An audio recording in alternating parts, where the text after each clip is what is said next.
On travaille avec des insectes violents, piquants et pas du tout coopératifs. Il y a qu'encore quelques années, il faut savoir qu'on mutilait énormément les arbres pour aller sortir un nid de frelons européen par exemple, alors que ça ne servait à rien.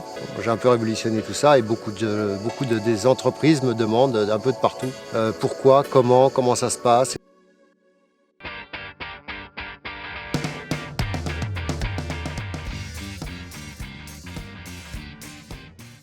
Aujourd'hui, on part à la découverte d'un métier plutôt rare, complètement fou et pourtant nécessaire. Il s'agit du métier de désinsectisateur, qu'on appellera plutôt chasseur de frelons parce que c'est beaucoup plus simple pour nous. Étienne nous a donné rendez-vous dans un petit village dans les Landes et du coup on part avec nos combis et on ne sait pas ce qu'on va faire. Alors on se doute qu'on va tomber sur de grosses bestioles. On a regardé un petit peu la chaîne YouTube d'Étienne, c'est comme ça qu'on l'a découvert et a priori on va voir des trucs assez gros et assez dangereux et assez sauvages, on ne sait pas trop. On espère qu'on aura le temps de poser toutes les questions qu'on a à poser à Étienne parce que Dieu sait qu'on en a. Du coup c'est parti pour une journée avec Étienne à la chasse des frelons.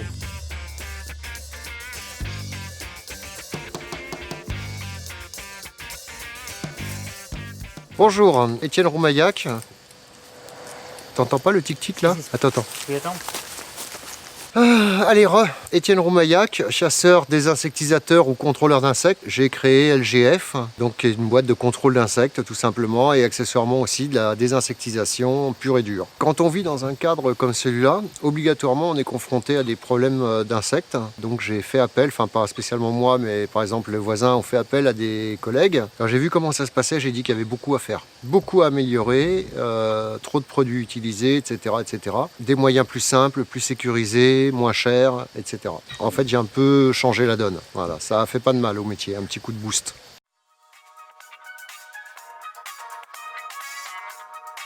Déjà, je pense que le plus important pour être expert en insectes, c'est quand même aimer les animaux. Contrairement à ce qu'on peut croire, on n'est pas là pour les détruire, on est là pour les réguler quand il y a vraiment besoin. Après, pour être chasseur de frelons, bon, bien sûr, sur la partie technique, il vous faut un certibiocide. Après, beaucoup de courage pour le travail qui est assez prenant quand même. C'est très saisonnier, donc faut pas rêver, l'Eldorado frelon, ça n'existe pas. Mais par contre, c'est un métier passionnant.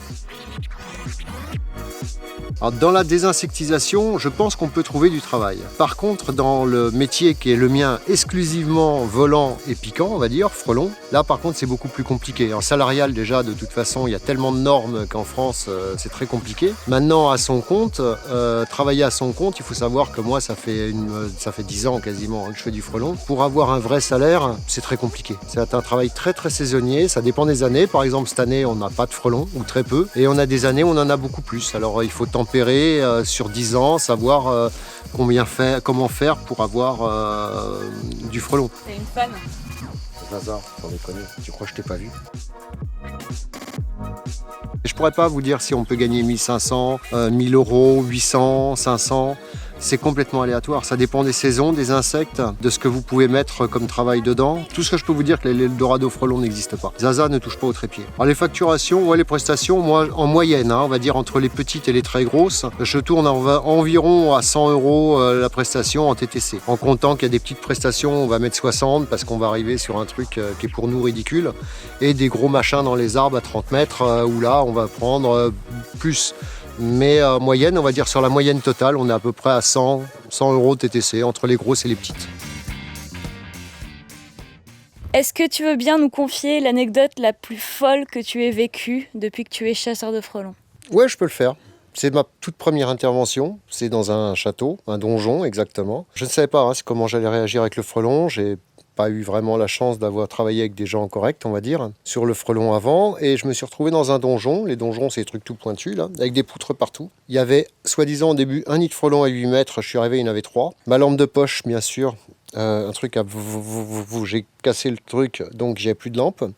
La personne dessous m'a enfermé dedans. J'ai traité le nid de frelons. Dans le noir complet. J'ai réussi à traiter les frelons tellement bien d'ailleurs qu'ils sont tous tombés au sol et que la personne qui donc avait une trappe pour m'ouvrir, pour me libérer, n'a pas voulu ouvrir la trappe puisqu'il y avait plein de frelons sur le sol. Et donc du coup, je me suis retrouvé 1h30 coincé dans le donjon. En fait, la personne m'a rouvert le donjon quand elle n'entendait plus un bruit. Ça a été très long. Ça a été ma pire expérience, la meilleure et tout réuni. Depuis, je pense qu'il n'y a plus de soucis. Donc les frelons étaient tombés, mais ils n'étaient pas tout à fait Non, morts. le frelon, avant de mourir avec nos produits, il bouge un petit peu. C'est pas du stock, c'est pas du stock net. Ah, ok. Hein, il bouge un peu. Et puis après, il y a tous les frelons qui reviennent de l'extérieur, qui se contaminent, etc. Donc ça peut durer. Et là, j'ai eu un grand moment de solitude. Ok. Si jamais j'avais un doute sur le fait d'entamer une reconversion, je n'en ai plus. Tu vois. Il faut avoir le cœur bien accroché des fois. On est bien niveau cheveux? Bah, c'est la fin de journée, quoi. Est-ce que tu estimes que ton métier implique un danger mortel? Et si oui, qu'est-ce qui te pousse à continuer Alors, oui. à les faire? Oui, bien sûr, mon danger c'est très dangereux. Bon, on travaille avec des insectes qui ne sont pas coopératifs. On travaille avec une visibilité réduite, avec des chaleurs extrêmes. On monte sur des toits, on va travailler avec des nacelles, des machins, sur des pylônes. Enfin bon, voilà. Après, on a besoin de gens comme nous. À un moment, on est obligé d'avoir des confrontations avec les insectes. Et pour éviter tout et n'importe quoi, je pense que des désinsectisateurs comme Même toi, nous... t'arrives pas, hein? C'est très compliqué. Au Scrabble, t'as tout gagné. Même des désinsectisateurs comme nous, on a besoin d'en avoir. Il faut pouvoir réguler, puisqu'on prend une place de plus en plus importante sur la planète. On a besoin de vivre en cohabitation. Et il faut éviter n'importe quoi. Il y a quand même des gens qui tirent encore au fusil sur les nids de frelons. Donc pour éviter ça, je pense que des gens comme nous, c'est bien.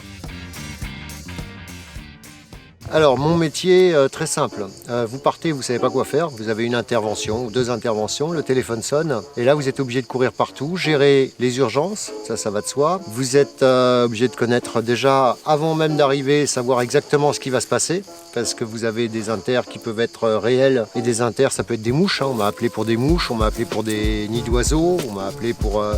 des choses qui n'en sont pas. D'ailleurs, vous avez peut-être pu le voir en vidéo, il y a des choses qui ne sont pas transcendantes. Hein.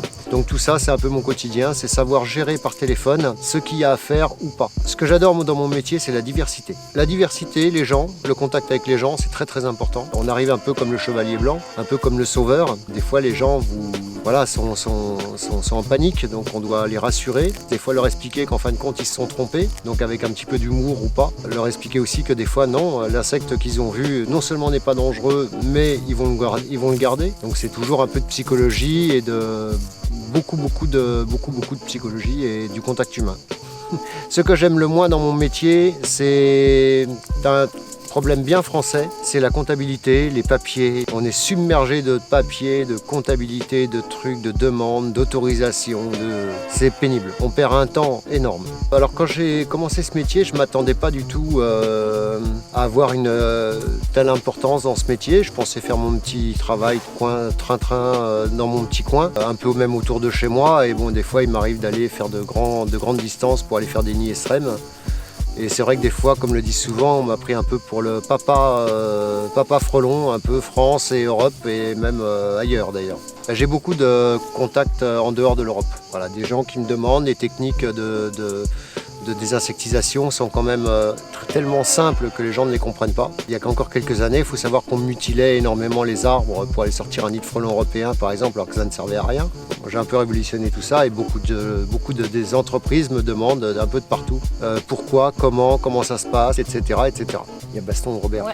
Robert, tu vas voir, regarde, il y a tout le monde qui va aller voir. Les commères.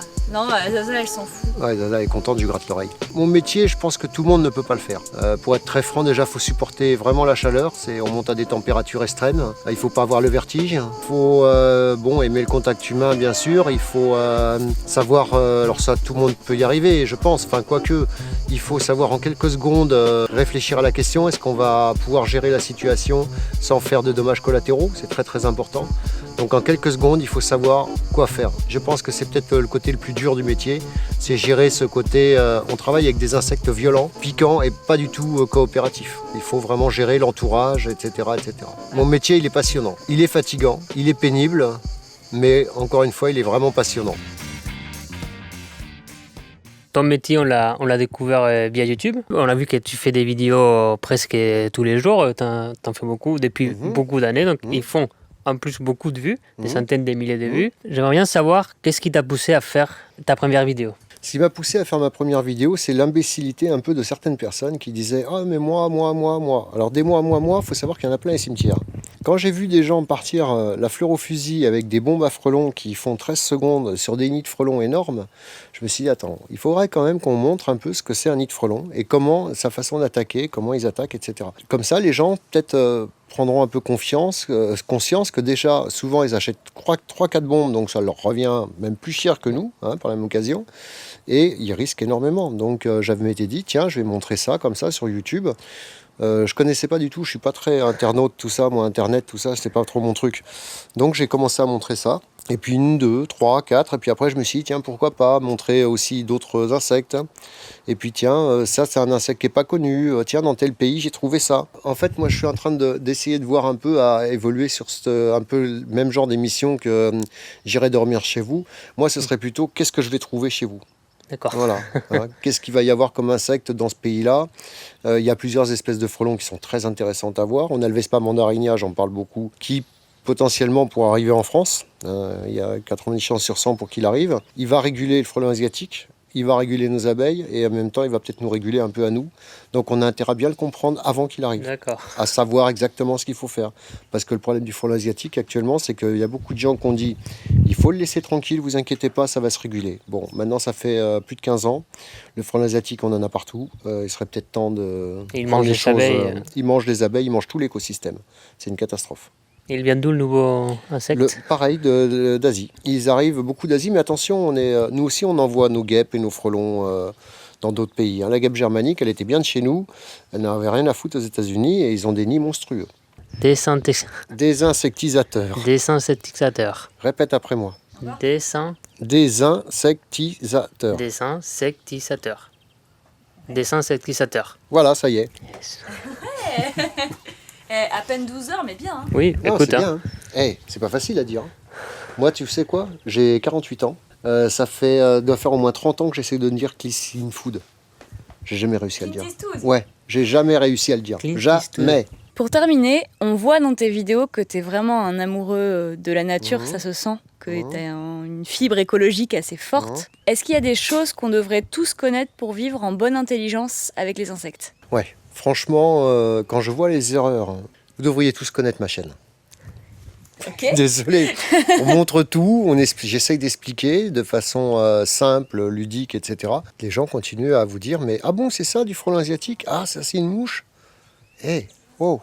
On a une chance de pouvoir avoir une foule d'informations par Internet, tout simplement, quels que soient les supports. Et vraiment, moi, je trouve que c'est super bien. Avant, on avait que des bouquins. Moi, j'ai commencé, j'avais que des bouquins. J'avais des images, c'était la hulotte, quoi. Ouais, Caroline, tu peux éteindre la télé ? Et du coup, si on devait retenir 3 choses à tous savoir pour respecter les insectes et vivre bien avec eux ? Observation, déjà. Et je pense qu'on aura les 3. Si vous observez les insectes, vous allez vite savoir s'il est agressif, s'il est gentil, à quoi il ressemble, à quoi il sert. Vous avez tout. Les insectes, de toute façon, ne sont pas là pour nous polluer la vie.